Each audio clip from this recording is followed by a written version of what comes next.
केंद्र सरकार द्वारा लाए गए कृषि संशोधन बिल को लेकर भारतीय जनता पार्टी के तमाम दिग्गज नेता इसकी खूबियां समझाने के लिए जुटे हैं।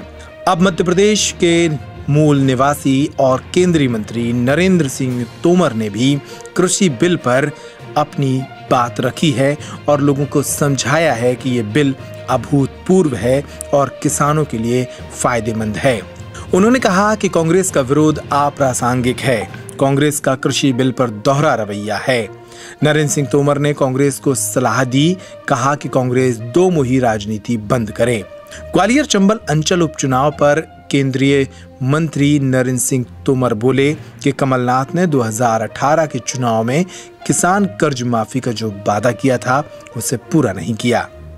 इसके अलावा मध्य प्रदेश के उपचुनाव के संबंध में भी कई मुद्दों पर नरेंद्र सिंह तोमर मीडिया से मुखातिब हुए। देखो, कृषि सुधार बिल किसानों के जीवन में अभूतपूर्व बदलाव लाने वाले हैं। इससे पहले भी यूपीए सरकार इस बात का प्रयत्न करती रही कि वो इस दिशा में काम करे, लेकिन कुछ लोगों के दबाव में यूपीए सरकार हिम्मत नहीं कर पाई। नरेंद्र मोदी जी की सरकार किसान हितैषी है।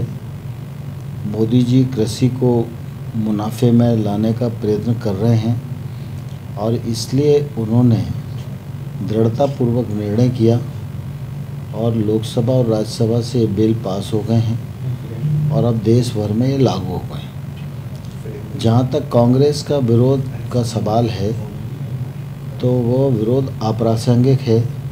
कांग्रेस इन बिलों पर दोहरा रवैया अपना रही है। एक तरफ मैनिफेस्टो में कुछ अलग घोषणा करती है और धरातल पर आकर दूसरी बात कहती है। कांग्रेस को दो मुही राजनीति से बाज आना चाहिए और जो कृषि सुधार बिल हैं इनका समर्थन करना चाहिए। कांग्रेस के इस आंदोलन में देश भर का कोई भी किसान उनसे नहीं जुड़ा है और भारत सरकार और नरेंद्र मोदी का नेतृत्व किसानों के लिए है, कांग्रेस के लिए नहीं है। ये कांग्रेस को समझना चाहिए। देखिए, दरअसल कांग्रेस के पास मूल रूप से अब आधार खत्म होता जा रहा है। इस चुनाव में भी जो परिस्थिति बनी कि उनके पास लड़ाने के लिए कैंडिडेट नहीं थे, इससे कांग्रेस की जो दिवालिया हालत है उसका अंदाज ठीक प्रकार से लगाया जा सकता है। बयान के आधार पर अगर चुनाव जीतते, नारे के आधार पर चुनाव जीतते तो कांग्रेस कभी हटती नहीं, क्योंकि कांग्रेस तो नारे गढ़ने में हमेशा से माहिर रही है। इंदिरा जी के ज़माने से देखें तो कांग्रेस की इस मामले में महारत रही है। लेकिन कांग्रेस देश भर में भी अप्रासंगिक हो रही है और मध्य प्रदेश में भी पूरी तरह अप्रासंगिक हो जाएगी आने वाली। देखिए, जब दिमाग में कुछ मटेरियल नहीं होता तो फिर इस प्रकार की अनसेंट बयानबाजी होती है। अभी किसी कांग्रेस के नेता ने कहा कि शिवराज सिंह जी भूखे नंगे घर के हैं, तो इस देश में गरीब होना क्या अभिशाप है? और कमलनाथ जी बड़े घर के हैं तो उन्होंने मध्य प्रदेश के लिए क्या कर दिया?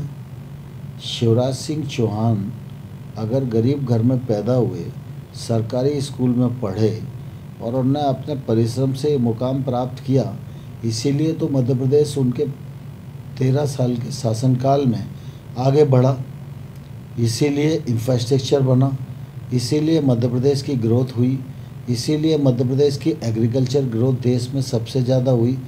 तो शिवराज सिंह जी का मूल्यांकन काम के आधार पर होगा या कांग्रेस के नेताओं के बयानबाजी के आधार पर होगा? और मैं आपके माध्यम से कहना चाहता हूँ कांग्रेस के लोगों को कि उनको ओछी बयानबाजी से बाज आना चाहिए, नहीं कांग्रेस का बचा खुचा जो आधार है वो भी इस चुनाव में समाप्त हो जाएगा।